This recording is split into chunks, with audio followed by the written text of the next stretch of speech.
دعا کی، جب میں نے تیسری سیڑھی پر منبر کے تیسرے قدم پر قدم مبارک رکھا تو جبرائیل امین نے فرمایا بعودا، چلا اللہ کی رحمت سے دور ہو، بعودا اللہ کی مغفرت سے دور ہو، ہمیشہ لعنت کی پھٹکار ہو اس بندے پر جو من ادرک ابویہ الکبرا، جو اپنے ماں باپ دونوں کو بڑھاپے کی حالت میں پائے یا ایک کو بڑھاپے کی حالت میں پائے، پھر اس نے اس کی فرما برداری نہیں کی، خدمت نہیں کی، اطاعت نہیں کی، فلم یدخلہ الجنہ، اور اپنے آپ کو جنت کا مستحق نہیں بنایا، بعودا، یہ بھی اللہ کی رحمت سے دور ہو، اللہ کی اس پر لعنت ہو، اللہ کی پھٹکار ہو، یہ شخص بھی عام مغفرت سے کیا ہوتا ہے؟ محروم۔ اور تیسرا شخص قطع رحمی کرنے والا، قطع رحمی کرنے والا، رشتے اور تعلق توڑانے والا، ایک کی بات دوسرے کو، دوسرے کی بات اس کو، تاکہ ان کے درمیان جھگڑا اور فساد رہے، یہ ایک دوسرے کے قریب نہ ہوں، یہ بھی ایسی چیز ہے، ایسی لعنت ہے کہ عام مغفرت والے دن اس کی بھی مغفرت نہیں۔ اور چوتھا شخص وہ المصارم، کہ دل میں کینہ اور بغض رکھنے والا، دوسرے کا بغض، اس کی عداوت، اس کے بارے میں حسد دل میں ہو، یہ ایسا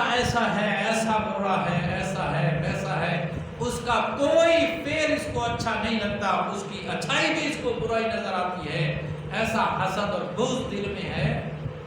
تو یہ کینہ اور بغض رکھنے والا انسان بھی اس عام مغفرت والے دن،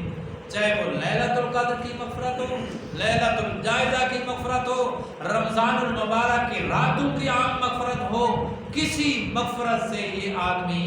بخشش کے لائق نہیں بنے گا۔ یہ 4 آدمی ہیں جو عام مغفرت سے محروم ہی جائیں گے، اور ان کو کوئی فائدہ نہ رمضان شریف کی راتوں میں ہوگا،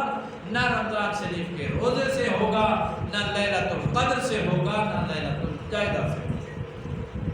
اس لیے میرے بھائی اور دوستو، ہم بھی اپنے گریبان میں نظر ماریں کہ ہمارے اندر یہ 4 قباحتوں میں سے کوئی قباحت موجود نہیں۔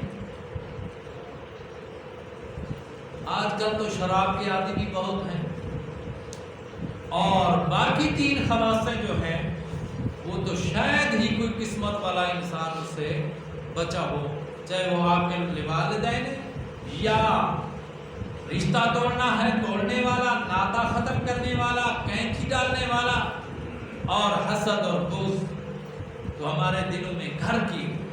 اس لیے ہم آج جمعۃ الوداع کا دن ہے، یہ عہد کریں کہ یہ ہم اپنے دل سے دوسرے انسان کا حسد اور کینہ بھی صاف کر کے اٹھیں، اور یہ کبھی بیماری جو ایک دوسرے کو لڑانے والی ہے اس کو بھی انشاءاللہ ختم کریں گے، اور ماں باپ کی بھی اطاعت اور فرما برداری کریں گے، اور شراب بھی اگر کسی قسم کے نشے میں کوئی انسان مبتلا ہے تو وہ بھی قطعی توبہ کر کے اٹھے، پھر انشاءاللہ اللہ کریم لیلۃ القدر کے برکات بھی نصیب فرمائیں گے، اور آنے والی رات جو انعام کی رات ہے، جو مزدوری ملنے کی رات ہے، اس رات بھی اللہ تبارک و تعالی اس کی بخشش فرما کے، اور جب یہ عیدگاہ سے واپس لوٹے گا تو اللہ فرمائیں گے مغفور اللہم، لوٹ جاؤ، ارجعوا گھر کو جاؤ، تمہارے گناہ سارے معاف کر دیے گئے۔ اللہ تعالی ہمارے